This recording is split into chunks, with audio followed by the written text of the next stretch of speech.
I'd like to talk about my dyslexia dyspraxia. Right. First of all, back when I was 8, I was diagnosed. I was given a statement of special educational need when I was at primary school because I was struggling. And then, not long after I was turned 10, I was diagnosed as being severely dyslexic. The way my dyslexia, before I was diagnosed as being dyslexic, people don't say to me, "Why are you so thick?" I'd just say to them, "I'm a slow learner. I'm just a slow learner," and teachers would call me lazy, if you get me. If you get me, like I say, with my dyslexia, sometimes I get the words D, P, and D, B, and P mixed up. Sometimes I can write because they sound the same to me. It's I can accidentally write them, if you get me. Yeah, like I say, when I was diagnosed being dyslexic at primary school, I was given lots of extra help, if you get me. Because, like I say, I was given a STEM special educational need when I was 8. I was struggling for it because I was struggling at school. My parents feared that I could lose that STEM special educational need when I started to, when I start comprehensive school, because by having me assessed for dyslexia, that I'm being diagnosed with dyslexia, it ultimately made it harder for me to have that statement of special educational need removed, if you get me. And with it, I used to get 2.5 hours support in individual tuition, if you get me. And when I went to primary school, when I went to started comprehensive school, I had basically an hour's tuition, individual tuition, and followed by another hour where I'd have the teacher would give me individual tuition. She would then sit with me in some lessons and help me, if you get me. Yeah. So back in 2002, with the discovery that dyslexia and dyspraxia are both caused by part of the brain that controls balance coordination in the cerebellum, I was then reassessed for dyslexia, and the guy said to me, "Yes, I have dyslexia, but I also have dyspraxia as well," because, like I say, dyslexia and dyspraxia are both caused by the same thing: the part of the brain that controls balance and coordination being underdeveloped. And because the part of the brain that controls balance coordination is underdeveloped, the learning part, or the part that restores information, has to do some of its job. So that's why I find it hard to retain information. I find it hard to information. Like I say, dyslexia is a learning disability. It's not a sound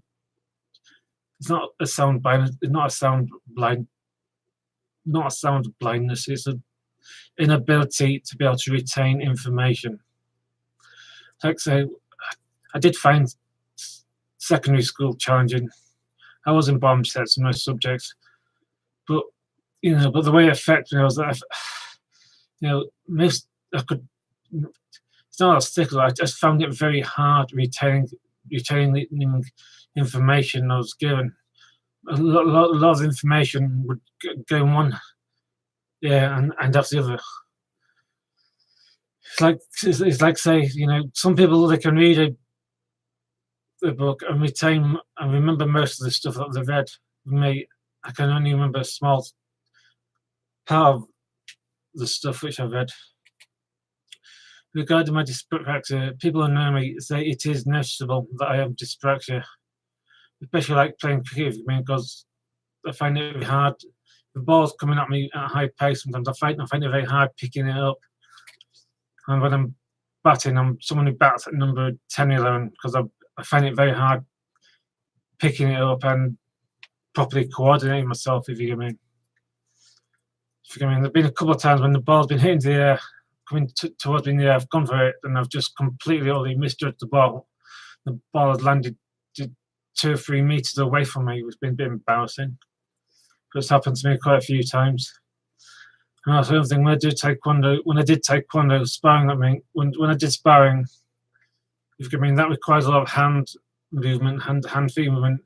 If you mean, right, and I found that sometimes when I wanted to move my hand, it feels as if there'd be about half a second.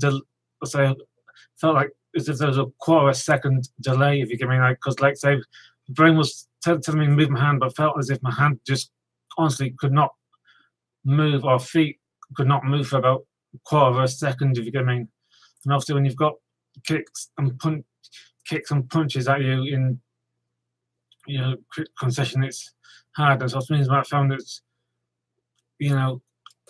out of breath when I do stuff like that, which require a lot of coordination.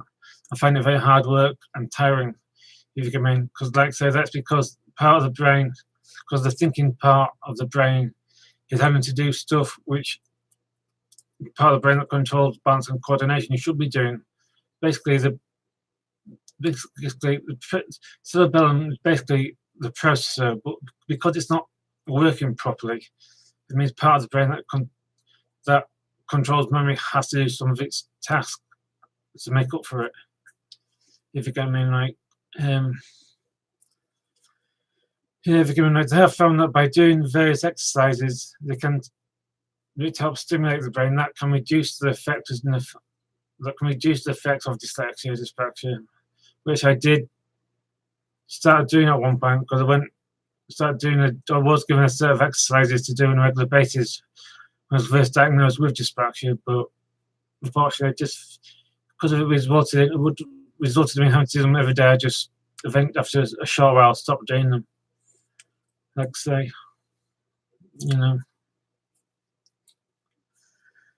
yeah, like I say, it is frustrating though, because like I say, I'm trying to learn Spanish. But like I say, most of the information goes on one here. I'm trying to learn Spanish with various audio CDs and CD-ROMs I've got from my PC, but I found that a lot of the information just goes in one ear and after the other. So literally, I'm finding it very hard retaining a lot of stuff which taught me. Like say, that I've been taught. It's frustrating. I cannot remember a lot of stuff. That a lot of the stuff I've been taught. Oh, there you go. Thank you very much.